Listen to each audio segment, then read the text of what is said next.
Olá, estudante! Seja muito bem-vindo ao meu canal, que é a Liquida Didasco falando. Esse é mais um vídeo das séries de conteúdos de filosofia, sociologia, para que você possa aí trazer mais embasamento científico para sua redação. Sabe aqueles conceitos que você já ouviu falar, aqueles nomes? Já ouviu falar de Durkheim, já ouviu falar de Augusto Comte, já ouviu falar de Immanuel Kant, mas eu não sei exatamente o que esses pensadores eles falam, qual que é a ideia deles, como que eu posso defender isso na minha redação. Bom, a aula aqui é para isso, tá?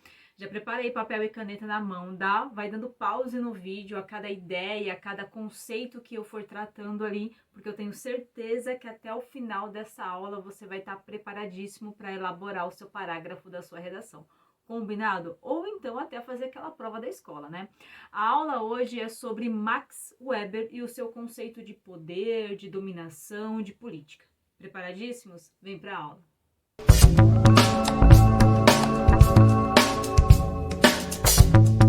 Para a gente começar a entender, eu sempre digo que para que eu possa entender do conceito, eu preciso entender do contexto histórico que esse ser vive, né? Que esse homem, que esse pensador, que esse ser humano vivem.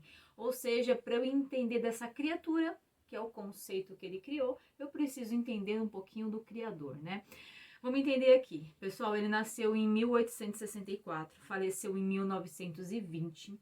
E no período que ele estava ali no seu auge dos seus estudos, nós estávamos principalmente num período ali de monarquia, de rei, de imperador, em que existia uma concentração total do poder político, judiciário, legislativo, na mão de uma pessoa só. Ou seja, ela tinha o poder de tudo, né? Ela criava uma lei, ela executava uma lei, ela tinha um poder de influência, de dominação sobre essa população. E ele foi entender isso, tá?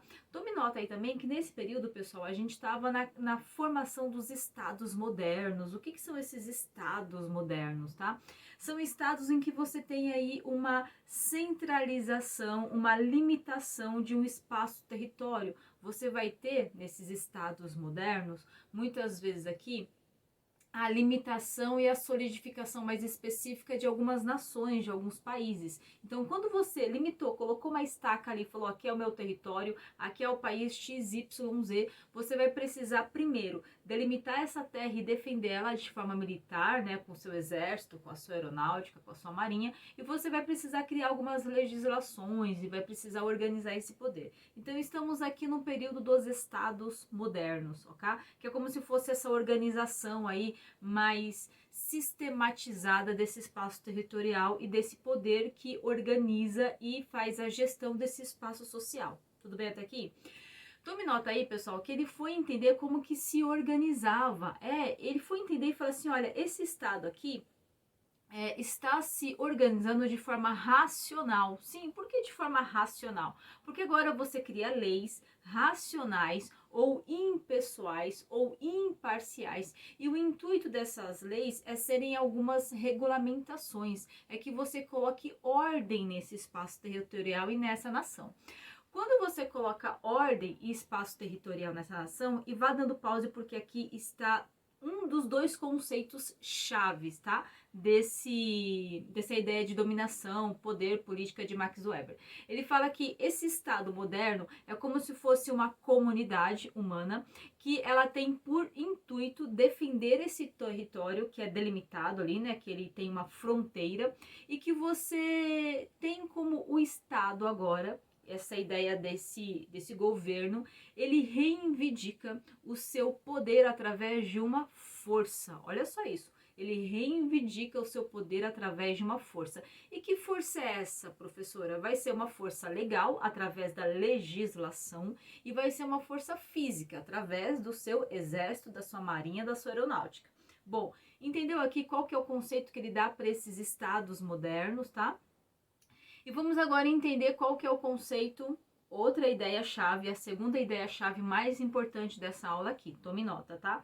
Qual que é a ideia de poder, de política e de dominação? Essa ideia triangular aí que vai, digamos, organizar e manter a harmonia e manter, digamos, o domínio dentro desse Estado moderno. Olha só, seguinte. Quando ele começa falando de política, Ele fala que política é toda e qualquer movimentação dentro de um grupo de pessoas em que eu tenha intuito de fazer parte deste poder. Ou seja, política é quando um indivíduo está dentro de um grupo social, de uma sociedade, e ele tem vontade, ele tem necessidade, ele tem intuito de, digamos, exercer poder nessa sociedade. Como assim, Pro? Olha, pessoal, pode ser tanto uma política formal, exemplo, um vereador, ele tem a necessidade legalizada, formalizada, de exercer o seu poder naquele território, ou seja, ele pode criar leis, ele pode alterar leis, ele pode mandar e desmandar, ou seja, ele está exercendo um poder, ele está influenciando ali, tudo bem? Ou então pode ser algo não legal, necessariamente. Pode ser um líder comunitário, né? Não tem uma legislação, não tem um documento falando que o Joãozinho é o líder comunitário, mas ele tem um carisma, ele tem uma personalidade, ele já exerce uma influência ali, de repente ele é um morador há anos, e ele como líder comunitário, ele exerce uma influência sobre os demais moradores, seja para organizar, sei lá, uma festa junina do bairro, sabe aquela festa junina da rua? Seja para organizar um abaixo-assinado, ou seja, ambos estão exercendo influência e dentro dessa influência há um poder sobre a sociedade. Fez sentido aí? É mesmo! Bom, falei sobre política, né?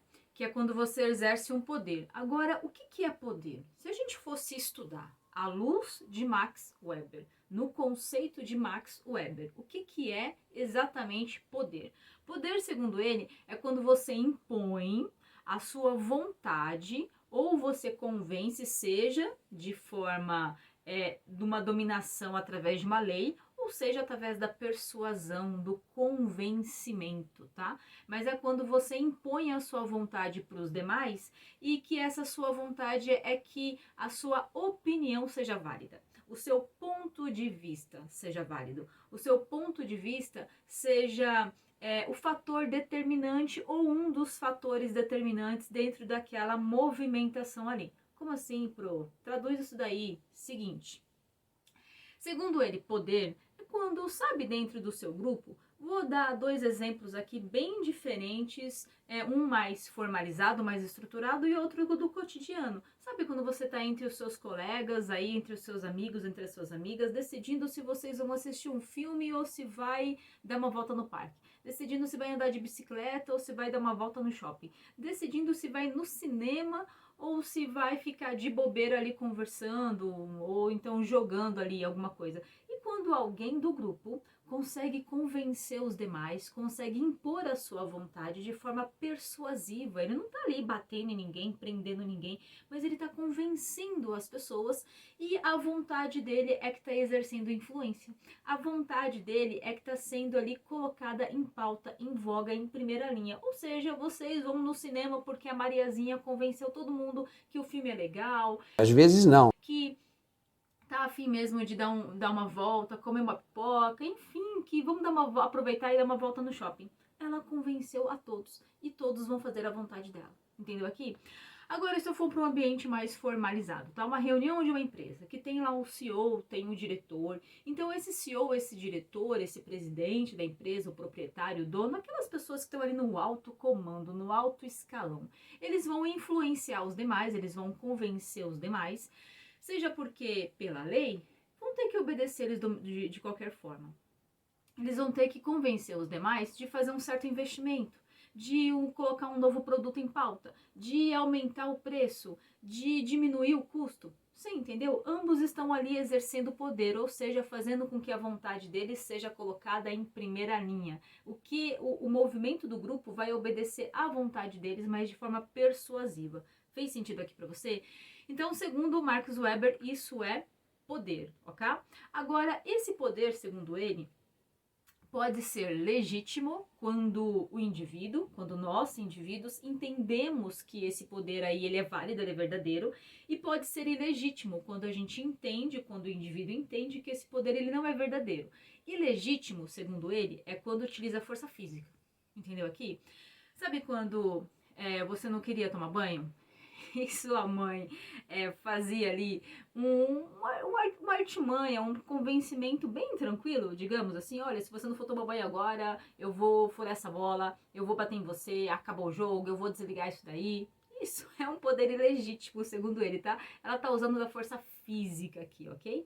Eu vou bater em você. Deus me livre. É mais ou menos isso. Ou então, digamos, quando você tá lá brigando com um amigo mais forte, né? Um amigo, talvez não seja um amigo, você tá brigando com uma pessoa mais forte, e aí ela tá utilizando a força física para fazer com que você faça a vontade dela, sabe? Você tá jogando bola ali, e aí a bola caiu a 2, 3 ruas, você que tem que pegar, porque senão você apanha. Isso daí é o poder ilegítimo, quando utiliza a força física, tudo bem? E o poder legítimo é quando não utiliza a força física. E o poder legítimo, segundo ele, existe 3 tipos de dominação. Tome nota aí. A dominação carismática. Normalmente, pessoal, essa dominação carismática são aqueles líderes informais. Sabe, lá no grupo da escola, ou então algum político, ou então alguém algum artista, que você percebe que ele vai ganhando um espaço porque ele tem uma boa oratória, ele tem uma boas ideias, ele sabe se postar. Aquela pessoa da sala que tornou-se o líder da sala, tornou-se o líder do grupo, porque todo mundo via nela um carisma. Aqui vem da persona, vem da personalidade. Normalmente a pessoa ela sabe se colocar, ela sabe expor suas ideias, ela sabe explicar algo, ela sabe clarificar alguma coisa, então as pessoas vão lá, olha, entendi, me convenceu, é mais ou menos isso mesmo. Essa pessoa ela é carismática, entende aqui? Pode ser um carismático mais sisudo, um carismático mais brincalhão, mas ela é carismática. Essa é a dominação carismática. Ninguém é obrigado a gostar dela, mas as pessoas gostam de colocar ela como líder e vão, digamos, serem dominadas pela ideia dela. Rapaz, eu não sei o que eu vou fazer. Normalmente aqui são essas pessoas que ascendem a um poder, tá? Agora vamos para uma dominação tradicional. Qual que é a dominação tradicional? Pessoal, seguinte, normalmente as dominações tradicionais elas são as religiões, né? Ou então a estrutura familiar. Vamos lá. Sabe quando a sua mãe falou assim, obedece seu pai, menino? Obedece seu avô, menino. Não tem uma lei falando que você precisa obedecer o seu avô. Mas por tradição, por uma hierarquia na família, você sabe que você deve um certo respeito, uma certa obediência para ele. Talvez você nem queria fazer o que ele está te pedindo, mas você faz pela tradição familiar. Fez sentido aqui? Sua mãe sabe disso? Ou então, vou dar um outro exemplo, o Papa. O Papa é um exemplo de tradição. Não há uma lei falando que eu tenho que obedecer o Papa, mas por conta da tradição daquela religião, as pessoas obedecem a ele. Outro principal aqui, olha, tradição. Quando eu vou falar de uma empresa que, digamos, o filho tomou o poder porque o pai faleceu. É uma tradição, todo mundo já sabe que ele era o herdeiro de fato. Então ficou para ele tomar o poder. Ou então um caso de um príncipe que ascende o poder. Eu tô aqui fazendo esse vídeo em agosto de 2023. E a rainha Elizabeth, dá uma bugada aí, não sei quando você está assistindo, ela faleceu neste ano, alguns meses atrás. Então quem tomou o poder por tradição? O filho dela. O ex-príncipe Charles, né? Ele veio ao poder como rei Charles. Então, olha só, ali é por tradição, não há nada escrito, né? Mas por tradição hierárquica, enfim, hereditária, há séculos, é assim que funciona. Agora vamos para o último tipo de dominação, que é o que a gente mais tem na sociedade, que é o racional legal. Qual que é a ideia desse racional legal? É por causa de uma lei, é por causa de uma legalização, é por causa de um aparelhamento jurídico ou por causa de um contrato, de um documento que diga que aquilo é lei. Exemplo, na escola. Na escola, se você chegar numa delegacia, no hospital de repente tem um diretor, tem um médico, que ele vai dizer como é que vai ser o atendimento, que hora vai ser o atendimento, então é ele que manda ali, e a gente tem que obedecer porque ali é um racional legal, tem um documento falando que é ele que comanda ali dentro.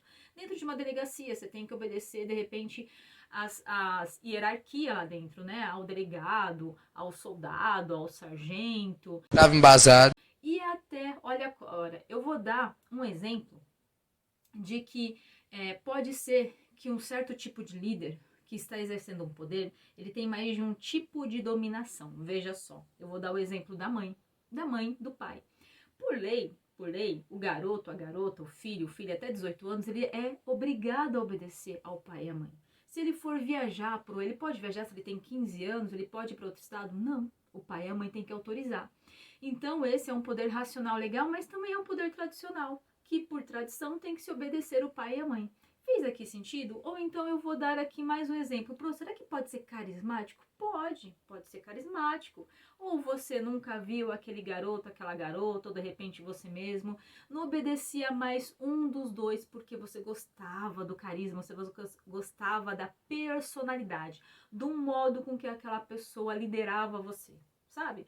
Ou então, dentro de uma empresa, na escola, às vezes tem até um líder lá, tem um professor, enfim, mas você sabe que de repente tem um líder ali da sala que ele sabe convencer melhor os alunos, ou seja, pelo racional legal, o professor, ele é uma hierarquia mais alta, uma patente mais alta do que esse líder da sala.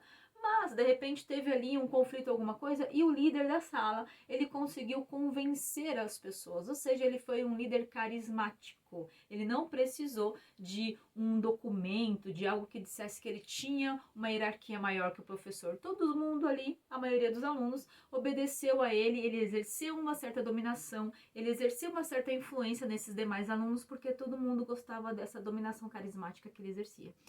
Veja se fez sentido para você, tá? Só fazendo um adendo aqui. Pode ser que essa dominação ela seja de mais de um tipo. Pode ser que esse ente, essa pessoa ou essa instituição que domine, ela seja de mais de um tipo aqui, tá? Ela pode ser carismática e também pode ser racional legal. Ela pode ser racional legal e também pode ser tradicional. Fechou? Esse é o conceito de dominação que é exercido. E quando você exerce dominação, você tem um poder sobre alguém ou sobre uma instituição. E quando você tem poder sobre alguém ou uma instituição, você está fazendo política. Ótimo para você utilizar na sua redação sobre minoria social, sobre educação ou sobre ainda segurança. Pessoal, por hoje é isso. Comenta aqui o que você mais achou interessante nesse vídeo. Comenta aqui também se você gostaria de alguma aula sobre algum outro tópico deste mesmo pensador, desse mesmo estudioso ou de qualquer um outro. E claro, se esse vídeo fez sentido para você, se você achou que ele clarificou, que ele te ajudou, que ele tirou algumas dúvidas suas, compartilha. Compartilha esse material, compartilha esse conteúdo com aquele amigo, com aquela amiga que você sabe que também vai colaborar com ele, tá bom? Agora sim, muito obrigada por hoje, tá? Espero mesmo que isso daqui tenha feito sentido para você. E claro, vai lá, gabarita essa prova.